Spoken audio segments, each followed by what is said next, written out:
Hello मेरे प्यारे बच्चों, आशा करता हूँ आप लोग सब बढ़िया होंगे। तो आज आपका इंग्लिश लैंग्वेज का टेस्ट था और मेरा मानना है कि सबका एग्जाम अच्छा गया होगा। चलो नेक्स्ट एग्जाम की बात कर ले। नेक्स्ट एग्जाम आपका इंग्लिश लिटरेचर है एंड ट्रस्ट मी, क्योंकि न्यू सिलेबस है इस बार। जूलियस सीजर पढ़ रहे हो, जो भी शॉर्ट स्टोरीज है, पोएम्स है, सब नए हैं, तो कोई PYQ नहीं है। और ये बताना कि कौन सा चैप्टर सबसे इंपॉर्टेंट है, ये बड़ा ही मुश्किल है। मैं भी जो आपको बता रहा हूँ in consultation with few English teachers, उन्होंने भी ये कह दिया पहले मुझे कि देखो ये इंपॉर्टेंट है, ऐसा नहीं कि यही आएगा। तो मेरा मानना है कि आप कुछ भी मत छोड़ो।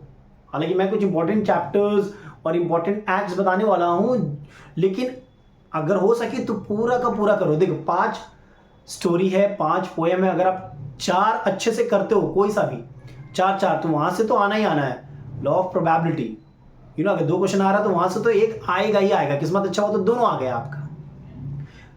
जो इंपॉर्टेंट चैप्टर्स, पोएम और एक्ट है, मैं आपको बता दे रहा हूं, बट अगेन मैं कह रहा हूं कि ये हो सकता है कि इनमें से कुछ ना आए या इनमें से सब आ जाए, हो सकता है। These are important, it's not that कि यही आएगा। These are most probable. या देखो, अलग अलग टीचर्स के लिए अलग अलग चैप्टर्स इंपॉर्टेंट है। आप किसी दूसरे चैनल को देखोगे तो हो सकता है वो कुछ और बताए, हो सकता है उनका आ जाए या हो सकता है उनका ना आए। आपको ये करना है कि आपको वेल प्रिपेयर्ड रहना है और शॉर्ट स्टोरीज और पोएम एटलीस्ट 4 अगर कर लेते हो, देखो 5 है ही है, 4 अगर अच्छे से कर लेते हो तो उसमें से आएगा ही आएगा, ये आपको पता है। And do Julius Caesar properly. But जो इंपॉर्टेंट लगा जूलियस सीजर की अगर बात करें तो act 3 is very important. Act 3 is very important, specially scene 1 and scene 2।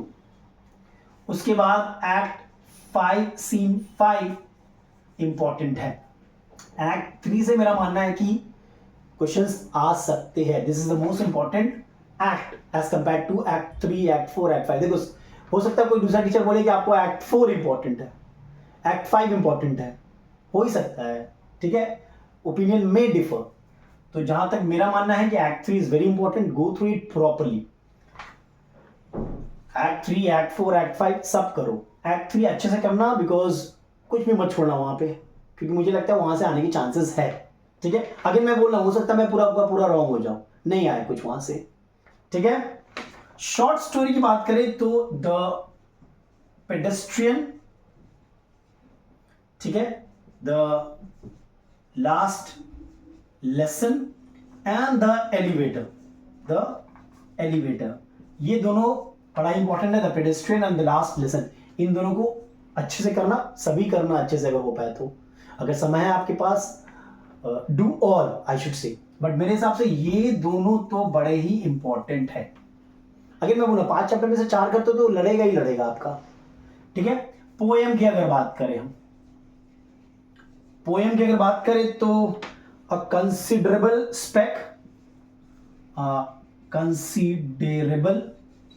Spec, ठीक है। उसके बाद द पावर ऑफ म्यूजिक, ये दोनों बड़े ही इंपॉर्टेंट है। The power of music. और एक चैप्टर अगर मैं बोलना चाहूं तो when great tree fall,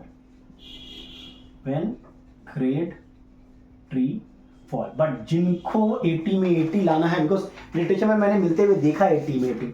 previous batch में मैंने बहुत सारे बच्चों को देखा जिनको नंबर मिलते हैं। उनके लिए मेरा एक ही एडवाइस है कि आप पूरा का पूरा करो, don't leave a single thing. ये इंपॉर्टेंट है। अगेन मैं फिर से बोल रहा हूँ, हो सकता है इनमें से कुछ भी ना आए, हो सकता है जो 2 पोएम हम लोगों ने छोड़ा वही आ जाए, 2 शॉर्ट स्टोरी छोड़ा वही आ जाए, हम लोगों ने एक्ट 4 छोड़ा वही आ जाए। ये इंपॉर्टेंट है। कुछ टीचर्स, इंग्लिश टीचर्स मेरी बात हुई तो दे वर टेलिंग कि these are important but they are not sure, because of course पहली बार है तो उतना श्योरिटी कोई नहीं दे सकता आपको। हाँ, ये कर लेना, स्पेसिमेन पेपर एक बार देख लेना, स्पेसिमेन पेपर से रिपीट हो सकता है चैप्टर्स, ठीक है। और कॉम्पिटेंसी जरूर देख के जाना। चलो इस वीडियो में यहीं तक रखते हैं, नेक्स्ट वीडियो में कुछ और देखेंगे। तब तक के लिए टेक केयर, स्टे ब्लेस्ड। और अगर वीडियो पसंद आया तो लाइक, शेयर और सब्सक्राइब जरूर करें।